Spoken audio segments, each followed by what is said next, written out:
മോര് കാച്ചുമ്പോൾ ഇഞ്ചിയും വെളുത്തുള്ളിയുടെയും കൂടെ നമ്മൾ 1 സ്പൂൺ ജീരകം കൂടെ ചതച്ചിട്ടാൽ അതിന് പ്രത്യേക ടേസ്റ്റായിരിക്കും.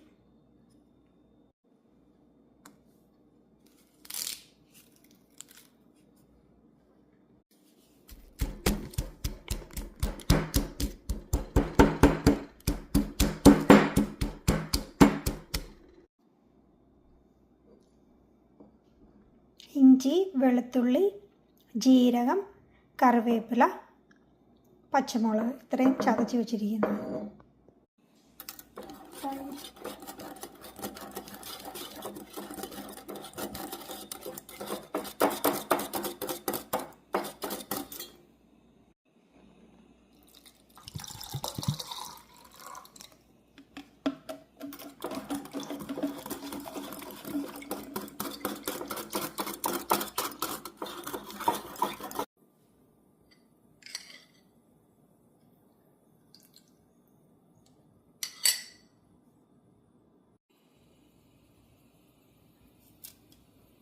ഉലുവ,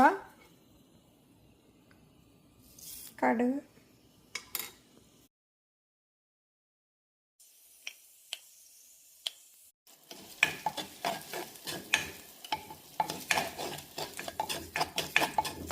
ശരിക്കും മൂക്കണം.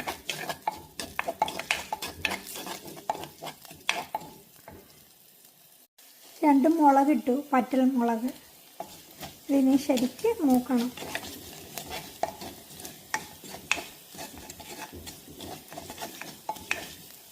ഇതിലേക്ക് ലേശം കായത്തിൻ്റെ പൊടി, വളരെ കുറച്ച് മതി, ഒരു 1/4 ടീസ്പൂൺ മതി. മഞ്ഞൾപ്പൊടി ഒരു 1/4 ടീസ്പൂൺ, 1/4 ടീസ്പൂൺ മുളക് പൊടി,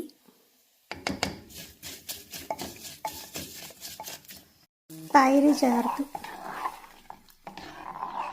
ചേർത്തിട്ട് തീ കുറച്ച് വെച്ച് തവിയേന്ന് ആവി പറക്കുന്ന ആ സമയം വരെ അടുപ്പിലിരിക്കണം.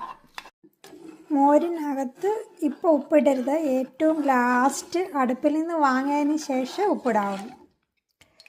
ആവി പറക്കുന്ന കണ്ടോ, തവിയേന്ന് ആവി പറക്കുന്നുണ്ട്. ഈ സമയം വരെ നമ്മൾ മോര് ആവി പറക്കുന്നിടം വരെ നമ്മൾ കണ്ടോ ആവി പറക്കണേ, അടുപ്പിൽ വേക്കണം മോര്. തവിയെന്ന് ആവി പറക്കുന്നത് കണ്ടോ. ഈ സമയം മോര് കാച്ചത് റെഡിയായി.